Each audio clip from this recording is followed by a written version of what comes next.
Bismillahirrahmanirrahim. Assalamualaikum warahmatullahi wabarakatuh. Alhamdulillah allazi anzala as-sakinata fi qulubil mu'minin liyazdadu imanan ma'a imanihim walillahi junudus samawati wal ardi wa kana Allahu aliman hakima. Subhanaka la ilma lana illa ma 'allamtana innaka antal alimul hakim. Rabbi shrah li sadri wa yassir li amri wahlul 'uqdatam min lisani yafqahu qawli. Qala Allah ta'ala fil Qur'anil Karim, a'udzubillahi minasyaitonir rajim. Qul in kuntum tuhibbunallaha fattabi'uni yuhibbukumullahu wa yaghfir lakum dzunubakum wallahu ghafurur rahim. Alhamdulillah, kita tentunya bersyukur pada Allah Subhanahu wa taala di hari-hari yang Allah siapkan kepada kita untuk dosa-dosa kita, raga kita yang penuh dengan hal-hal yang tidak baik yang kita masukkan dari makanan, ruh kita, jiwa kita yang selama ini mungkin teracuni dengan berbagai macam racun-racun dunia atau mungkin racun pikiran kita sendiri atau racun hati kita sendiri. Allah siapkan di bulan ini menjadi bulan untuk membersihkannya. Bulan di mana Allah menyiapkan segala fasilitas yang diperlukan untuk membersihkan dua komponen tadi, yaitu jasad kita, ruh kita atau jiwa atau hati kita. Maka begitu besar rahmat Allah Subhanahu wa taala yang diberikannya dalam bulan Ramadan ini, menjadi catatan penting tentunya untuk kita semua agar jangan sampai bulan ini tuh menjadi bulan yang kita waliyauzubillah tidak mendapatkan bekas apapun dalam diri kita. Kenapa saya harus katakan ini? Karena Nabi SAW dan kita mungkin sudah sering mendengar hadis ini, bahwa ketika Rasul masukin atau naikin suatu mimbar, Nabi Jibril alaihissalam, saat itu Rasulullah mengucapkan amin 3 kali. Dan salah satu amin Rasulullah SAW adalah saat itu Jibril alaihissalam menyampaikan pada Nabi SAW atau memberikan kalimat bahwa celakalah orang ya, yang Ramadan berlalu tapi dia tidak diampuni dosanya. Maka sekali lagi kita berdoa memohon pada Allah agar Allah Subhanahu wa taala menjadikan atau memudahkan kita untuk beribadah secara optimal, secara maksimal di bulan ini. Apapun yang kita bisa lakukan dengan ikhlas ya tentunya, maka itu akan menjadi catatan penting seberapa kuatnya kita berusaha untuk menjadikan Ramadan ini menjadi Ramadan yang terbaik yang kita rasakan. Karena beberapa waktu belakangan atau mungkin adalah beberapa waktu lalu saya ada diskusi dengan seorang teman, dan kata-kata dia cukup membuat saya terenyuh dan terharu tentunya. Karena dia katakan kebetulan dia memiliki suatu pondok yang memang pondok tersebut gratis ya, dan memang kondisi serba sangat sederhana, dan dia sendiri sebenarnya adalah orang yang sebenarnya mampu untuk membeli makanan-makanan yang enak dan makanan-makanan yang lezat. Tapi ketika dia ingin makan-makan seperti itu, maka dia langsung teringat dengan keadaan santri-santri di pondok yang memang di sana kondisinya memang sangat-sangat sederhana, sehingga itu membuat dia dalam satu atau mungkin khususnya di bulan Ramadan seperti ini amat sangat sedikit makanan-makanan mewah ya yang dia yang dia sajikan di rumahnya atau mungkin bersama keluarganya di sana, dan itu menjadikan dia menjadi orang yang sangat katakanlah dekat dengan agama. Maka ada satu juga yang saya mendapatkan satu video tersebut juga memberikan sebuah pedoman atau mungkin bukan pedoman tapi kata-katanya itu sangat menarik buat saya. Dia katakan dalam video tersebut, Ramadan is a month of fasting. Fasting is not a month of feasting. Jadi Ramadan itu bulan berpuasa, bukan bulan berbuas-buas dengan makanan. Kenapa teman-teman sekalian saya ini menjadi pembukaan saya? Karena memang kita tahu bahwa sosok diri kita, jasad kita ini sebenarnya itu memiliki panglima atau memiliki raja, memiliki sosok lain yang menjadi pengendalinya, dan seringkali pengendali tersebut jauh lebih berkuasa atau harusnya dia jauh lebih berkuasa ketika berada pada tuntunan syariat, dan dia bisa mengendalikan apapun yang ada dalam diri kita, bahkan hawa nafsu kita pun itu bisa dikendalikannya. Namun ketika dia sudah bermasalah, maka semua anggota tubuh pun itu akan ikutan bermasalah. yang Nabi jelaskan, dan mungkin lagi-lagi di sini sudah sangat sering kita dengar bahwa Nabi katakan, ketahuilah dalam jasad tubuh seseorang itu ada segumpal daging, kata Nabi. Iza solahat jasada kullu. Kalau dia baik, baiklah semua. Wa iza fasadat jasada kullu, kata Nabi. Kalau dia rusak, rusaklah semua. Hadis tersebut tentunya sudah sangat sering kita dengar, tapi sering kalinya aplikasi dalam kehidupan kita tidak menempatkan porsi yang terbaiknya, sehingga banyak orang yang akhirnya hidup dalam kegelisahan sang raja. Banyak orang yang kehidupannya selalu dalam kondisi gelisah-gelisah, yang gelisah tadi menyebabkan dirinya semakin lemah dan bahkan dunia ini semakin sempit untuknya. Bukan kegelisahan yang kaitannya dengan akhirat, bukan kegelisahan yang kaitannya dengan bagaimana persiapan bertemu dengan Allah, bukan kegelisahan tentang amalnya apakah diterima atau tidak, dan bagaimana dia memanfaatkan hidupnya. Itulah kegelisahan akhirat. Maka sang raja tadi, teman-teman sekalian, seringnya berada pada posisi yang tidak sehat, berada pada posisi yang tidak sehat, sehingga apapun yang ada dalam kehidupannya itu menjadi sesuatu yang kadang hal kecil saja itu bisa melemahkan dirinya. Kadang hal kecil itu bisa membuat dia tidak semangat lagi. Padahal sekali lagi Nabi sudah memberikan informasi tadi, barang siapa yang menjadikan kegelisahan atau kegundahan adalah akhirat, maka dunia itu akan mengikutinya. Dan sebaliknya, barang siapa yang menjadikan dunia menjadi kegundahannya, maka dia terus akan merasakan kesempitan dunia. Maka kalau kita memahami hal-hal seperti ini dalam berkehidupan kita sebagai seorang hambanya Allah, maka sebenarnya kehidupan seorang mukmin itu adalah kehidupan yang penuh dengan semangat, penuh dengan sebuah komitmen, yang bahkan kita tahu bahwa doa bangun tidur saja sudah memberikan satu motivasi untuk kita. Kenapa saya katakan motivasi? Kalaulah kita mungkin hari ini hari Jumat dan besok disampaikan akan ada ujian bagi yang mungkin sekolah atau kuliah seperti itu maka hari ini kita akan mempersiapkan diri kita dengan sangat luar biasa, dan bahkan disampaikan bahwa kita akan bertemu dengan dosen yang atau guru yang galak, yang sangat detail pertanyaannya. Maka kita akan sangat menjadikan hari ini hari yang begitu penuh dengan tebaran buku di kamar kita mungkin, atau mungkin kita mendengarkan rekaman-rekaman kajiannya atau mungkin kuliahnya, seterusnya, sampai nanti kita bisa bertemu dia dalam keadaan kita paling tidak sudah belajar. Maka doa bangun pagi yang kita baca, ya Allah, alhamdulillahillazi ahyana ba'da amatana wa ilaihin nusyur, dan kepada Allah lah kita akan bertemu dan akan kita dikembalikan, maka harusnya pagi itu sudah menjadi hari yang semangat untuk kita semua. Dan ini semua teman-teman sekalian menjadi sebuah awal dari katakanlah kesegaran dari hari itu, dimulai dari bagaimana seorang itu merasakan bahwa dia harus bersiap hari ini untuk mempersiapkan dirinya bertemu dengan Allah Subhanahu wa taala untuk sebuah pertemuan yang agung, Maka kalau kita mempelajari apa yang sudah diajarkan Nabi SAW dalam doa-doa beliau SAW, maka harusnya kita menjadi sosok mukmin yang tadi, menjadikan diri kita itu sangat gelisah dengan urusan akhirat, bukan gelisah dengan urusan dunia.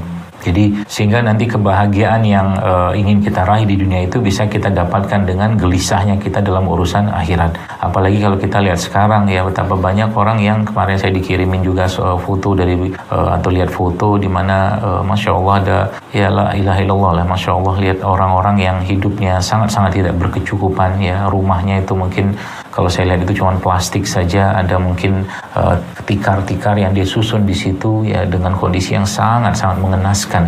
Maka saya kadang-kadang mikir kayak gitu tuh, ya Allah, begitu besarnya nikmat yang kita dapatkan, bahkan mungkin Zoom ini pun sudah sangat luar biasa bagi orang-orang yang hari ini pun mungkin tidak tahu harus makan apa, atau berpuasa, atau mungkin berbuka puasa nanti dengan apa. Jadi lagi-lagi pilihan kita hidup itu teman-teman sekalian cuma dua, kalau nggak kita bersabar, kalau nggak kita bersyukur. Dua-duanya itu pun kata Nabi SAW adalah keutamaan untuknya, mengagumkan kata Nabi SAW urusan seorang mukmin itu. Kalau dapat ujian dia bersabar, kalau dapat nikmat dia akan bersyukur. Pada akhirnya juga nanti kita akan tahu bahwa apapun yang Allah berikan itulah yang terbaik. Nah, dari beberapa hal yang saya tadi jelaskan itu, maka sebenarnya keadaan kehidupan kita tiap hari itu adalah satu caranya Allah untuk menjadikan kita semakin hari itu semakin baik sangka dengan Allah Subhanahu wa taala. Saya ingat seorang guru saya dikatakan kepada saya waktu itu dalam sebuah obrolan, dikatakan saya itu kata beliau ya, subhanallah, semoga Allah jaga beliau, dikatakan tidak pernah berburuk sangka dengan Allah ya. Sampai detik ini apapun yang Allah berikan untuk saya, kata beliau, itu saya akan katakan kalaulah itu bagus maka dia akan bersyukur, tapi kalaulah itu tidak sesuai dengan harapan ya, atau mungkin ekspektasi atau doanya beliau, maka beliau akan katakan, ya Allah, pengalaman apa lagi akan kau berikan dengan keadaan ini. Jadi tidak ada satupun hal yang membuat dia itu gusar, karena apa yang Allah berikan untuk dia pasti baik ya. Apa yang Allah akan berikan, hatta itu sebuah ujian atau hal-hal yang tidak menyenangkan dalam dirinya. Nah, dari sini teman-teman sekalian, kita tahu bahwa kalau tadi judul kita bagaimana rahasia sehat ya ibu lahir dan batin seperti itu, maka kita harus tahu dulu apa yang membuat kita itu lemah ya, apa yang membuat kita itu lemah. Nabi SAW ya menjelaskan kepada kita bahwa Rasul itu menjelaskan bahwa beliau SAW berlindung dengan beberapa hal ya. Allahumma inni a'udzubika minal hammi wal hazan wa a'udzubika minal azzi wal kasal wa a'udzubika minal jubni wal bukhl wa a'udzubika min ghalabati daini wa qahri rijal. Jadi beliau SAW berlindung dari malas, takut, sedih, pengecutnya dan bakhil. Maka sebenarnya ya inilah penyakit ya, penyakit hati itu ya. Ini saya belum buka lagi penyakit-penyakit yang lain yang Bapak Ibu sekalian, teman-teman sekalian, itu akan menjadi masalah buat organ kita atau fisik kita.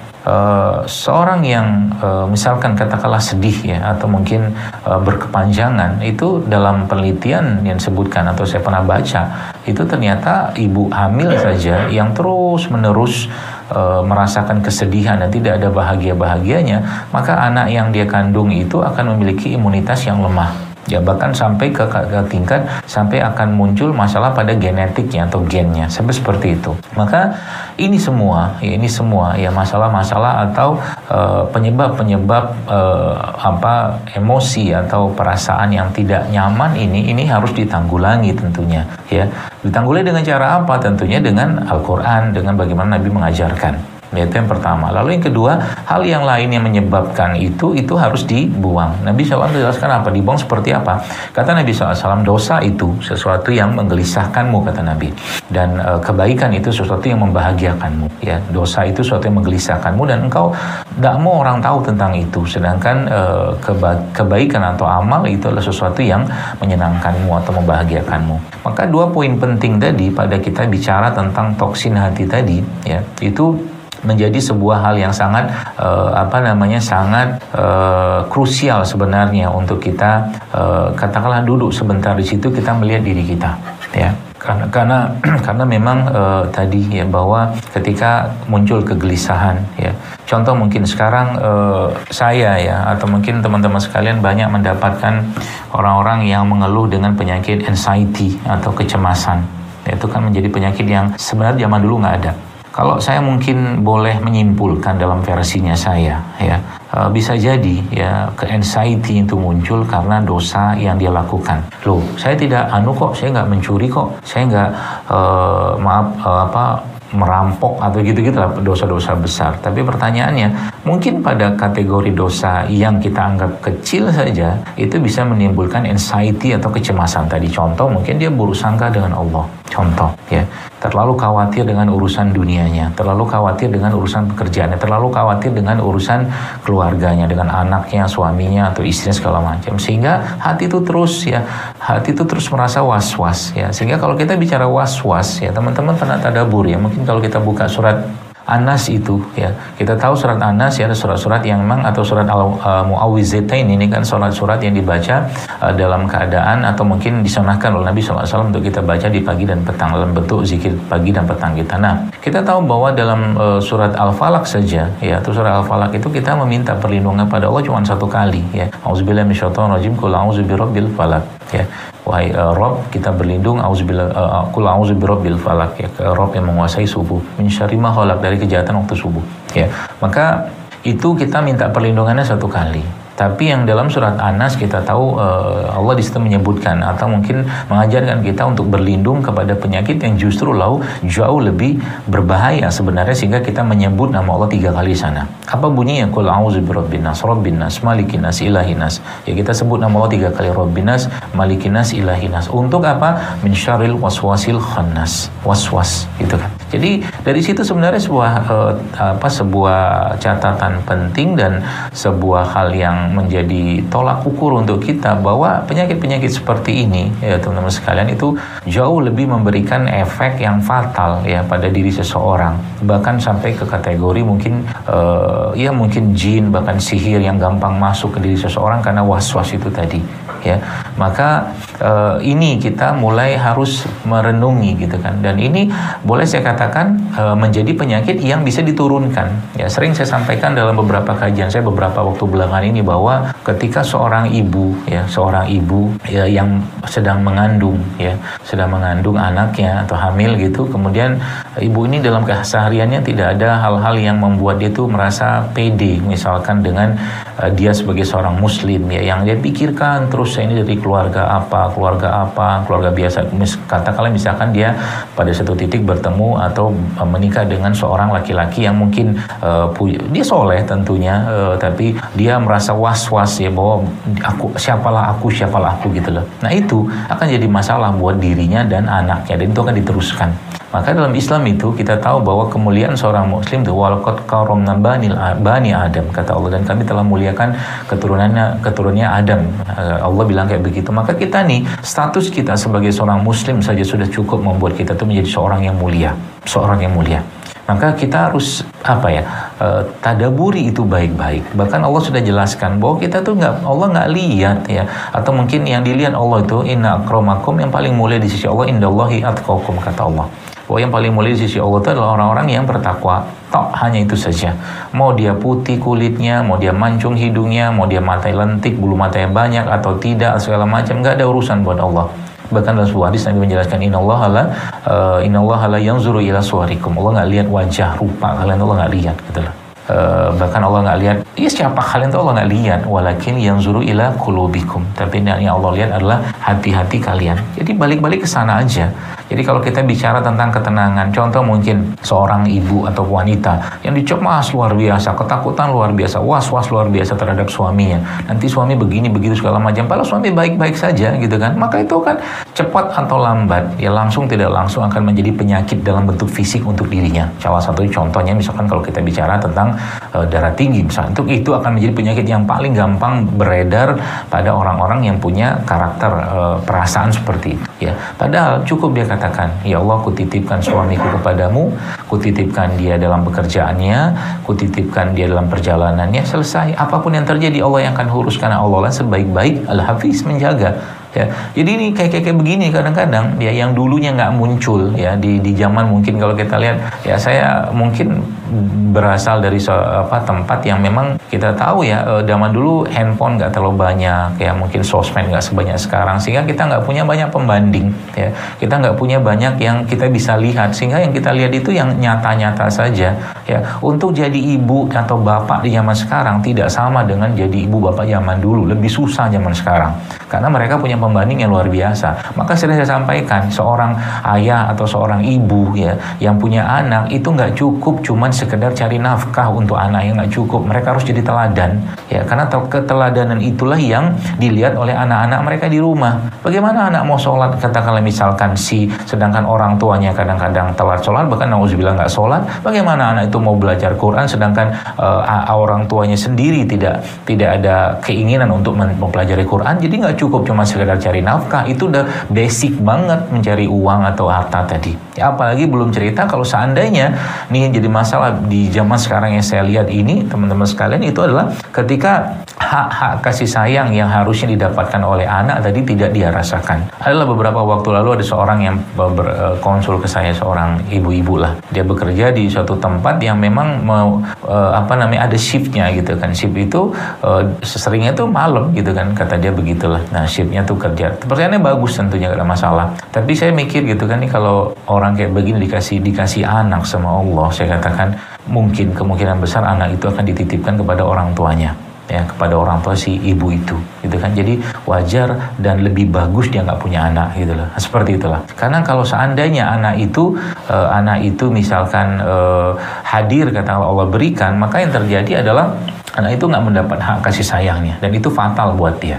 Jadi kalau teman-teman lihat ya, dari apa yang saya pelajari beberapa waktu belakangan ini ya, kasus-kasus seperti tumor, kista, ya, kanker yang menimpa kaum wanita itu ternyata yang saya pelajari ya, bukan dari sudut pandang ilmu yang saya pahami itu ternyata tidak lepas dari masalah ketika anak itu masih dalam kandungan atau masa zona pengasuhannya dia. Dan itu boleh saya katakan sebagian besar masalah di situ, gitu kan. Mulai dari masalah-masalah yang sifatnya kekurangan kasih sayang, kemudian dendam, dan seterusnya. Belum cerita tentang masalah-masalah yang lain, misalkan dia nggak merasa pede, kemudian dia merasa ketakutan, kecemasan. Itu akan menjadi, lagi-lagi lihat, ketika si raja ini, si hati ini bermasalah, maka organ tubuh kita akan meresponnya. Ini satu contoh biar teman-teman paham. Jadi kalau kita bicara tentang kebahagiaan ya, adalah beberapa waktu lalu saya mendapatkan teman yang dia bawa ibunya ya. Ibunya tuh terus ya sakit di mana, di dengkulnya itu ya, di dengkulnya seingat saya. Dan saya tanya ibu di sana di satu kota itu kerjanya ngapain? Dia katakan ibu tuh masih ada kerjaan lah, ada satu usaha yang beliau pegang gitu kan, dan memang dia sendiri yang pegang. Tapi saya langsung menduga berdasarkan apa yang saya pahami. Nih ibu kayak begini nih biasanya ya, dengan kondisi penyakit seperti itu pasti ada beban yang dia rasakan di pundaknya ya, atau beban yang dirasakan yang seperti gajah yang terletak di atas pundaknya tadi, atau ada hal yang dipikirkan gitu kan.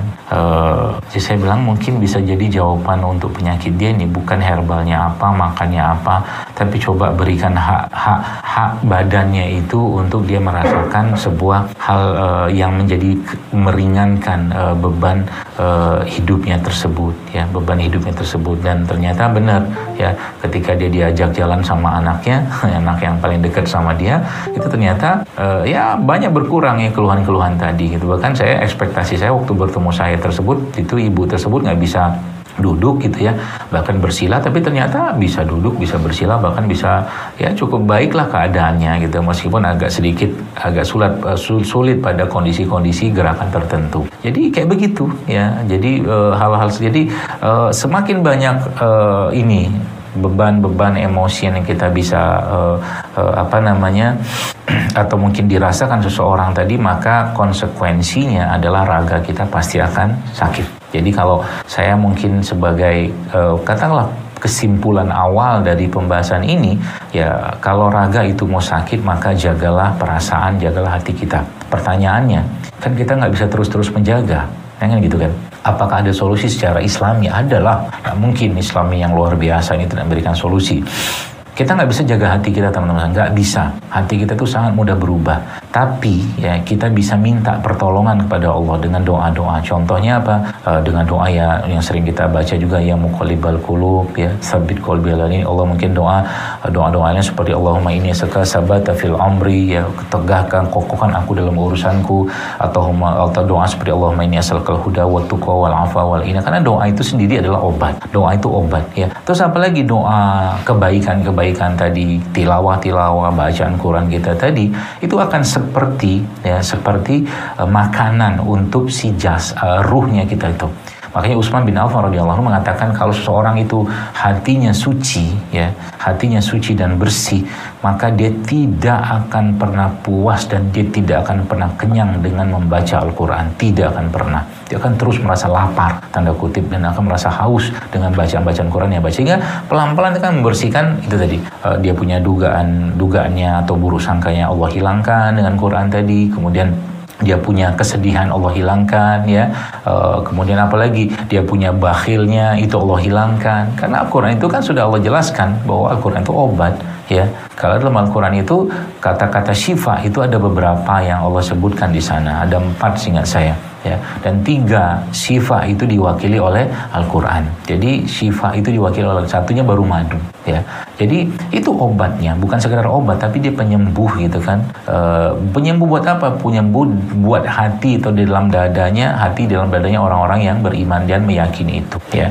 Maka lagi-lagi saya sampaikan, kita perlu mencari kira-kira nih solusinya apa, ya, atau mungkin suntikannya apa nih untuk, atau obatnya apa untuk masalah-masalah yang kaitannya dengan emosi atau perasaan tadi, yang kita perlu mengkonsumsi itu tanda kutip atau menyuntikkan itu dalam diri kita, supaya apa? Supaya kehidupan kita itu penuh dengan kebaikan, ya, baik sangka kepada Allah, dan terus kita merasakan kedamaian dalam kehidupan kita sehari-hari gitu kan. Sehingga kalau ini kita tidak kerjakan, penyakit-penyakit itu terus menggerogot itu, ya.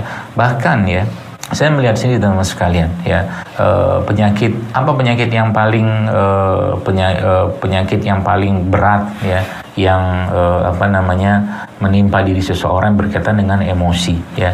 Penyakit yang urusannya dengan hasad dan dendam, ya, kebencian dan dendam, itu penyakit paling berat itu, ya. Karena bisa sampai ke penyakit-penyakit yang seperti kanker, ya, autoimun, ya, itu dari asal muasal itu dari situ. Ya, yang kadang-kadang orang nggak sadar, ya, nggak sadar. Jadi, nah pertanyaannya, terus antitoksinnya apa atau detoksnya apa? Maka detoksnya adalah ikhlas, ya, sabar. Pertanyaannya apa? Kita cuma sekedar diucapkan? Ya tentu tidak. Ya. Yang paling utama adalah misalkan ada seorang yang dia benci banget dengan seseorang, dia dendam banget dengan seseorang, ya, maka salah satu caranya ya dia kembalikan semua pada Allah, ya, atau mungkin disampaikan, toh juga kalau seseorang itu terus membiarkan perasaan kebencian, hasad, dendam itu dalam dirinya, apa untungnya bagi dia? Ya, yang saya ada sesuatu yang saya belum bikin tulisannya itu, karena perasaan atau emosi yang buruk itu dia akan memakan diri kita perlahan-lahan, ya, akan memakan diri kita perlahan-lahan. Terus kalau saya dizolimi gimana? Ada doanya juga, Allahumma inni a'udzubika an azlima au uzlama. Aku mau berlindung kepadamu ya Allah dari dizolimi dan menzolimi orang lain. Ada kayak begitu. Kemudian apa lagi? Ya, jadi kita terus mencari antitoksinnya apa, termasuk tadi yang hasad, dendam, atau mungkin ada orang membuat kita sakit segala macam, ya. Percayalah, ya, Allah itu sangat baik perhitungannya, ya. Jadi kalau itu kan percayalah, itu kan bentuk baik sangka kita pada Allah. Jadi untuk apa itu dipendam hal-hal seperti itu, ya? Untuk apa dipendam? Saya harus sampaikan ini ke teman-teman sekalian yang mungkin yang banyak yang hadir, atau mungkin semuanya hadir di acara ini, juga pada muslimah gitu kan, yang kita tahu Anda adalah sosok-sosok wanita, yang wanita secara defaultnya adalah makhluk yang sangat sensitif, ya, dengan perasaannya wanita tersebut, ya, itu bisa menjadi sarana dia untuk masuk ke surganya Allah, dan nauzubillah min dzalik juga bisa menjadi sarana atau sifat atau sikapnya dia untuk akhirnya menjadi caranya dia untuk dimasukkan Allah ke dalam neraka. Apa bukti saya mengatakan ini? Maka buktinya adalah yang Nabi katakan waktu beliau sallallahu alaihi wasallam, ya, ini bukan suatu hal yang menakutkan, tapi jadi peringatan untuk kita semua, ya, bahwa Nabi mengatakan banyak di neraka itu, kata Rasulullah SAW, itu aku melihat dari mereka itu adalah para wanita, kata Nabi. Kenapa ya Rasulullah? Karena mereka orang-orang yang tadi, ya, ketika ada satu kesalahan dilakukan oleh suaminya misalkan, maka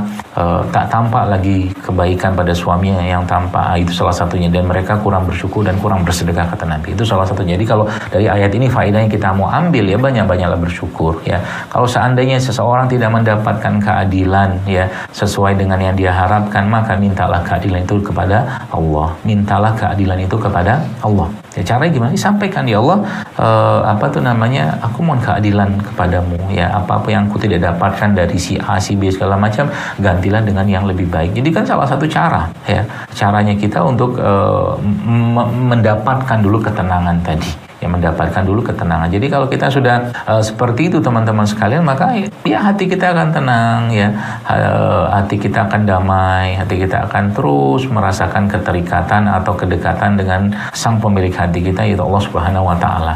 Susah nggak? Susah, serius susah. Bukan saya ngomong begini saya juga gampang banget, enggak juga ya. Tapi kalau kita sudah punya protokolnya katakanlah kayak begitu, maka hari-hari kita itu akan menjadi hari-hari yang kita senantiasa ya hati kita itu terjaga. Ya, salah satu bentuknya adalah apa? Ya sedekah mungkin, karena dalam sebuah ini bukan riwayat ya, tapi bukan hadis ya, tapi Nabi para ulama itu menyebutkan bahwa salah satu cara untuk Allah memperbaiki hati seseorang itu, para ulama menyebutkan adalah ketika dia banyak melakukan amalan-amalan tersembunyi ya. Jadi dia melakukan amalan-amalan yang tersembunyi. Jadi kalau Anda teman-teman sekalian bisa melakukan amalan-amalan tersembunyi. Contoh mungkin Anda bersedekah, yang tahu sedekah Anda itu cuma Anda saja kalau bisa ya, dan tentunya Allah pastinya ya. Atau mungkin dosa orang banyak yang tahu misalkan, atau hanya 2 orang ya yang tahu, itu lebih sedikit lebih bagus, dan bahkan kalau nggak banyak yang tahu cuma Anda doang itu lebih bagus. Itu karena itu akan memperbaiki hati Anda. Jadi salah satu tips dan triksnya kayak begitu. Atau juga ada orang yang mengaku atau menyampaikan pada Rasulullah SAW, ya Rasulullah hatiku keras. Kata Nabi apa? Berikanlah makan pada orang miskin, kata Nabi. Jadi memberi makan ya, memberi makan. Jadi memberi makan, apalagi makanan itu ya, coba deh ibu-ibu ya, ukhti-ukhti di sini yang menyaksikan acara ini ya, misalkan hati itu lagi sedang nggak nyaman gitu kan, Anda masak di rumah ya, Anda masak di rumah, lalu masakan tadi dengan masakan yang Anda bisa masak terbaik ya, atau segala macam itu makanan tadi Anda berikan pada fakir miskin dengan tangan Anda sendiri, itu rasanya akan sangat beda dibandingkan dengan Anda memberi atau membeli makanan tersebut ya. Atau lebih beda lagi kalau seandainya kita titip uang ke orang, itu akan lebih beda lagi ya, seperti itu. Itu caranya. Itu yang pertama kata Nabi SAW. Yang kedua apa? Mengusap kepala anak yatim. Jadi ada caranya, itu ada ya, caranya itu ada ya. Jadi ini menjadi sebuah hal yang kalau kita pelajari, tadaburi ya, bahwa sebenarnya apa-apa yang kita butuhkan dalam kehidupan di masa sekarang ini itu sudah ada pedomannya dalam syariat, dalam agama ya, dalam hadis-hadis Nabi SAW, atau mungkin petunjuk para ulama. Contoh nih, jadi dalam sebuah riwayat ya, ada namanya Wahab bin Munabbih. Jadi Wahab bin Munabbih ini ceritanya begini. Jadi ceritanya Wahab bin Munabbih ini seorang ulama lah ya. Dia katakan bahwa dari pernah tertulis di hikmahnya keluarga Nabi Daud alaihissalam ya, bahwa disebutkan di situ ya, hikmah keluarga Nabi Daud. Disebutkan bahwa jika engkau punya akal dan akalmu untuk kau menggunakan dengan baik ya, dengan optimal, kata dalam riwayat tersebut sebutkan itu, maka bagilah waktumu menjadi 4 waktu. Ya, bagilah waktumu menjadi 4 waktu. Waktu pertama apa? Waktu pertama adalah waktumu bersama Allah Subhanahu wa Ta'ala. Itu waktu yang pertama. Jadi kalau mau akal ini bekerja dengan baik ya, maka Wahab bin Munabbih mengatakan dari hikmahnya keluarga Nabi tersebut, yang pertama adalah siapkan atau alokasikan waktu itu, waktumu untuk bersama Allah Subhanahu wa Ta'ala. Yang pertama. Lalu yang kedua apa? Waktu yang dipakai untuk memuhasabah diri. Ya, itu waktu yang kedua. Jadi mikir udah usia sekian, apa yang sudah dikerjakan, karya-karya apa, atau masih gini-gini aja, terus mulai dipikir kayak begitu. Nah kemudian waktu yang ketiga, nih, waktu untuk kita sebut ini. Jadi ini menarik menurut saya, karena ini menjadi sebuah hal yang sebenarnya menjadi solusi buat kita untuk hidup kita tuh lebih bermakna, dan akal kita tuh makin kuat gitu kan, akal ya. Karena akal dan iman tuh kan senjatanya, atau mungkin kekuatan seorang muslim ya, seperti itu. Nah yang ketiga adalah waktu ngumpul bersama teman-teman ya. Tapi teman yang seperti apa? Teman yang baik tentunya, teman yang memberitahu bahkan tentang cacatnya kita, kurangnya kita ya, bukan teman yang cuma isinya puja-puji tok gitu. Itu bukan teman yang baik. Dalam riwayat ini sebutkan seperti itu ya.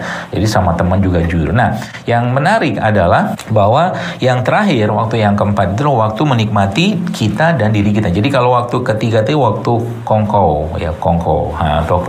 Nah, waktu keempat ini adalah waktu kita menikmati kita dan diri sendiri ya. Ya, tapi ada syaratnya. Dia harus halal, lezat, indah, dan tentunya tidak berlebihan. Nah, yang menarik adalah ternyata teman-teman sekalian justru malah waktu yang keempat ini ya, disebutkan di situ aunan hazihi sa'ah wa aunan litilka sa'ah Jadi bahwa yang waktu keempat ini itu justru malah membantu kita beramal baik di 3 waktu di atas. Jadi supaya yang 3 di atas itu maksimal, maka kita perlu menikmati diri dan kita dalam kondisi yang halal ya, baik dan segala macam. Contoh, Anda memang sukanya misalkan pengen masak ya masak lah gitu kan. Nah itu kalau dalam riwayat disebutkan itu akan membantu atau memberikan kebahagiaan dan ibadah kita bisa optimal di 3 waktu yang di atas, jadi waktu muhasabah kita, waktu bersama Allah kita, dan waktu ngumpul-ngumpul bersama teman tadi. Jadi kan menarik. Jadi ini protokol-protokol kayak begini nih, kalau kita buka lagi bagaimana tulisan para ulama dan kaidah-kaidah para ulama ataupun dari Rasulullah, tentunya dari sahabat ya, ulama-ulama zaman dulu itu ada semua sebenarnya. Ya jadi kadang-kadang saya nggak habis pikir gitu kan, ketika ada orang yang mencari jawaban atas banyak masalah kehidupannya, sebenarnya jawaban itu ada pada Quran. Ya, jawaban itu ada pada syariat ini dari lisan baginda Nabi SAW. Contoh nih terakhir sebagai penutup sebelum kita mungkin tanya jawab. Beberapa waktu saya mendapatkan sebuah cerita yang menarik. Jadi ada orang yang punya bisnis keluarga lah, katakanlah seperti itu. Dia belajarlah ke sana kemari untuk bagaimana bisnis keluarga ini bisa sustain, bertahan sekian puluh, ratus tahun, bahkan ribuan tahun, katakanlah kayak begitu. Nah, mereka belajarlah ke negeri-negeri sana sini segala macam. Tapi ketika dia bertemu dengan seorang ulama, seorang alim tentunya, ulama tadi mengatakan kalau Anda mau bisnis keluarga ini bertahan terus, kata beliau, maka kembalikan kepada Allah bisnis tadi. Dalam bentuk apa? Dalam bentuk wakaf. Salah satunya jadi wakaf. Jadi wakaf itu akan membuat sustain bisnisnya tadi dan berkahnya luar biasa dengan akad-akad yang bisa nanti dibuat sendiri ya teman-teman sekalian. Dibuat dalam artian akadnya seorang yang berwakaf itu akan menjadi klausul syariatnya pada satu akadnya. Contoh mungkin ketika seseorang mewakafkan satu perusahaannya, misalkan wakaf produktif misalkan, atau wakaf seperti itu ya, wakaf produktif, dia katakan bahwa 50% dari keuntungan perusahaan ini ya sudah akad wakaf gitu kan, itu akan diberikan kepada misalkan orang-orang belajar agama dari kampungnya, kemudian ditulis semua tuh detail gitu ya. Sebagaimana salah satu akad yang pernah saya pelajarin itu adalah akadnya Sulaiman Ar-Rajhi ya, salah satu mungkin triliuner besar yang hidup di Saudi Arabia, masih ada sampai sekarang beliau itu, dan punya banyak sekali bisnis-bisnis yang semuanya wakaf semua ya.